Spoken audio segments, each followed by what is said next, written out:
1 Samuel chapter 13. Saul was 30 years old when he became king, and he reigned for 42 years. Saul selected 3,000 special troops from the army of Israel and sent the rest of the men home. He took 2,000 of the chosen men with him to Michmash and the hill country of Bethel. The other 1,000 went with Saul's son Jonathan to Gibeah in the land of Benjamin. Soon after this, Jonathan attacked and defeated the garrison of Philistines at Geba. The news spread quickly among the Philistines. So Saul blew the ram's horn throughout the land, saying, Hebrews, hear this, rise up in revolt. All Israel heard the news that Saul had destroyed the Philistine garrison at Geba, and that the Philistines now hated the Israelites more than ever. So the entire Israelite army was summoned to join Saul at Gilgal. The Philistines mustered a mighty army of 3,000 chariots, 6,000 charioteers, and as many warriors as the grains of sand on the seashore. They camped at Michmash east of Beth Aven. The men of Israel saw what a tight spot they were in, and because they were hard pressed by the enemy, they tried to hide in caves, thickets, rocks, holes, and cisterns. Some of them crossed the Jordan River and escaped into the land of Gad and Gilead. Meanwhile, Saul stayed at Gilgal, and his men were trembling with fear. Saul waited there 7 days for Samuel, as Samuel had instructed him earlier, but Samuel still didn't come. Saul realized that his troops were rapidly slipping away. So he demanded, Bring me the burnt offering and the peace offerings, and Saul sacrificed the burnt offerings himself. Just as Saul was finishing with the burnt offering, Samuel arrived. Saul went out to meet and welcome him, but Samuel said, What is this you have done? Saul replied, I saw my men scattering from me, and you didn't arrive when you said you would.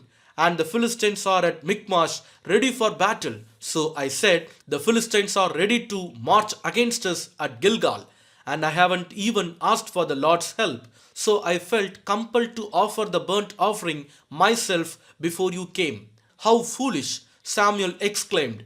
You have not kept the command the Lord your God gave you. Had you kept it, the Lord would have established your kingdom over Israel forever.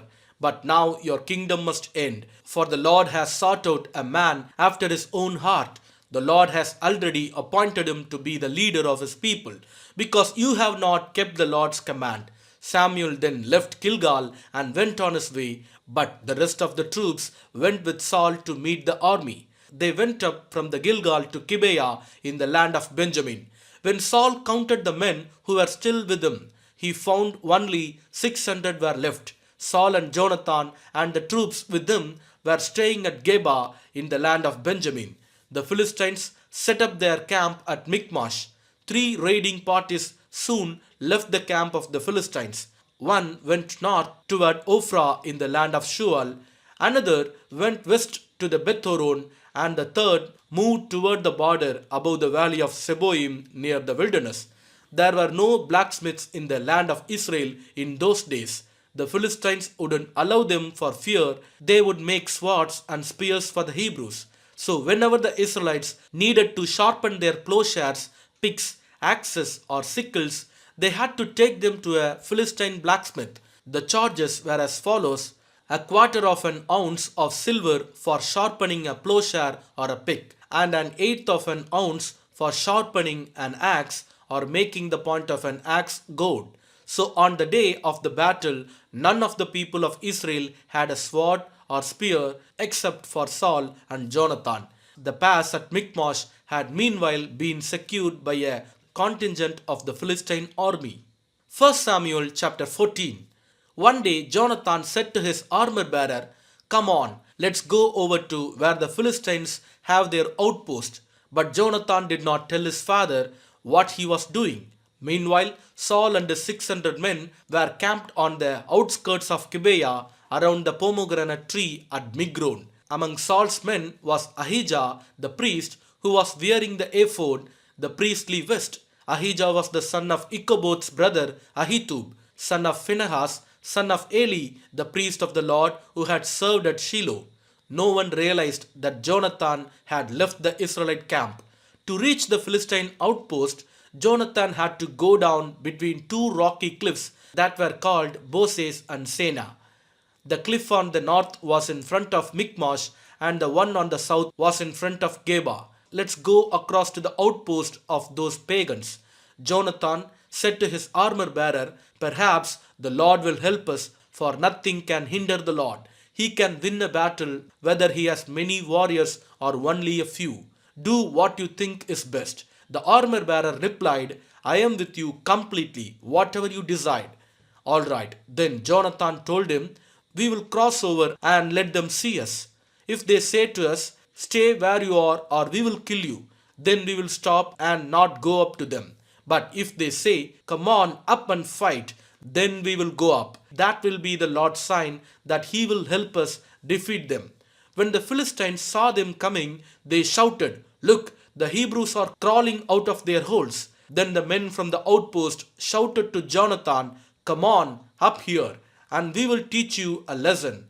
Come on, climb right behind me, Jonathan said to his armor bearer, for the Lord will help us defeat them. So they climbed up using both hands and feet, and the Philistines fell before Jonathan, and his armor bearer killed those who came behind them. They killed some 20 men in all, and their bodies were scattered over about half an acre.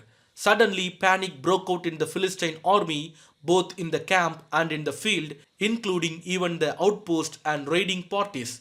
And just then an earthquake struck, and everyone was terrified. Saul's lookouts in Gibeah of Benjamin saw a strange sight. The vast army of Philistines began to melt away in every direction. Call the roll and find out who's missing, Saul ordered. And when they checked, they found that Jonathan and his armor bearer were gone. Then Saul shouted to Ahijah, bring the ephod here. For at that time Ahijah was wearing the ephod in front of the Israelites. But while Saul was taking to the priest, the confusion in the Philistine camp grew louder and louder. So Saul said to the priest, never mind, let's get going. Then Saul and all his men rushed out to the battle and found the Philistines killing each other. There was terrible confusion everywhere. Even the Hebrews who had previously gone over to the Philistine army revolted and joined in with Saul, Jonathan, and rest of the Israelites. Likewise, the men of Israel who were hiding in the hill country of Ephraim joined the chase when they saw the Philistines running away. So the Lord saved Israel that day, and the battle continued to rage even beyond Beth-aven. Now the men of Israel were pressed to exhaustion that day, because Saul had placed them under an oath, saying, let a curse fall on anyone who eats before evening, before I have full revenge on my enemies. So no one ate anything all day. Even though they had all found honeycomb on the ground in the forest, they didn't dare touch the honey because they all feared the oath they had taken. But Jonathan had not heard his father's command, and he dipped the end of his stick into a piece of honeycomb and ate the honey. After he had eaten it, he felt refreshed. But one of the men saw him and said, your father made the army take a strict oath that anyone who eats food today will be cursed. That is why everyone is weary and faint. My father has made trouble for us all, Jonathan exclaimed. A command like that only hurts us. See how refreshed I am now that I have eaten this little bit of honey. If the men had been allowed to eat from the food they found among our enemies, think how many more Philistines we could have killed. They chased and killed the Philistines all day from Michmash to Aijalon, growing more and more faint. That evening they rushed for the battle plunder and butchered the sheep, goats, cattle and cows, but they ate them without draining the blood. Someone reported to Saul, look, the men are sinning against the Lord by eating meat that still has blood in it. That is very wrong. Saul said, find a large stone and roll it over here. Then go out among the troops and tell them, bring the cattle, sheep and goats here to me. Kill them here and drain the blood before you eat them. Do not sin against the Lord by eating meat with the blood still in it. So that night all the troops brought their animals and slaughtered them there. Then Saul built an altar to the Lord. It was the first of the altars he built to the Lord. Then Saul said, "Let's chase the Philistines all night and plunder them until sunrise. Let's destroy every last one of them." His men replied, "We will do whatever you think is best." But the priest said, "Let's ask God first." So Saul asked God, "Should we go after the Philistines? Will you help us defeat them?" But God made no reply that day. Then Saul said to the leaders, "Something's wrong. I want all my army commanders to come here. We must find out what sin was committed today. I vow by the name of the Lord who rescued Israel that the sinner will surely die. Even it is my own son Jonathan." But no one would tell him what the trouble was.